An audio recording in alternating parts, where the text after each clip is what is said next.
para hacer un buen uso de la tecnología.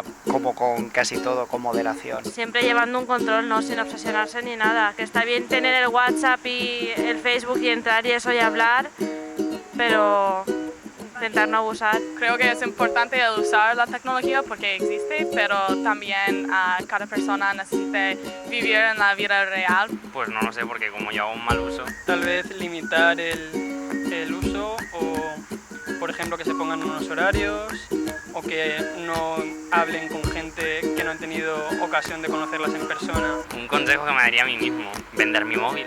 En caso de que tengas hijos y utilicen las redes sociales y tal, por ejemplo el ordenador familiar, pues tenerlo en algún sitio donde pueda estar a la vista y al control de los padres. Para hacer un buen uso es que yo tampoco hago un buen uso. Entonces tienes que tener conciencia y tienes que tener cuidado con quién hablas, qué es lo que haces y cómo lo haces, porque una vez subes una foto a internet ya está ahí para toda la vida.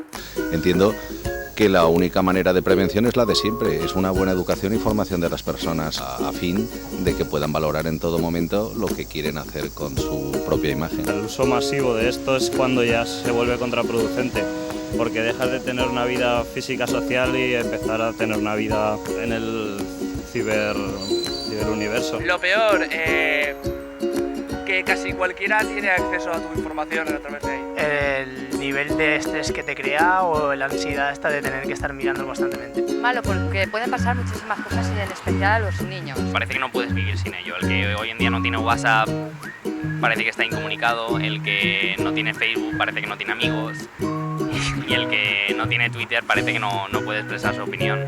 La falta de privacidad. La adicción que provoca. Entras también en ese universo que a lo mejor te desvinculas del trato de tú a tú, de los diccionarios, de las bibliotecas. Un poco de peligro también, pues estás expuesto a muchas estafas, a peligros de la red. A la tecnología yo en mi caso se lo veo todo positivo. Las partes positivas yo creo que es el poder estar en contacto a tiempo real con cualquier parte del mundo.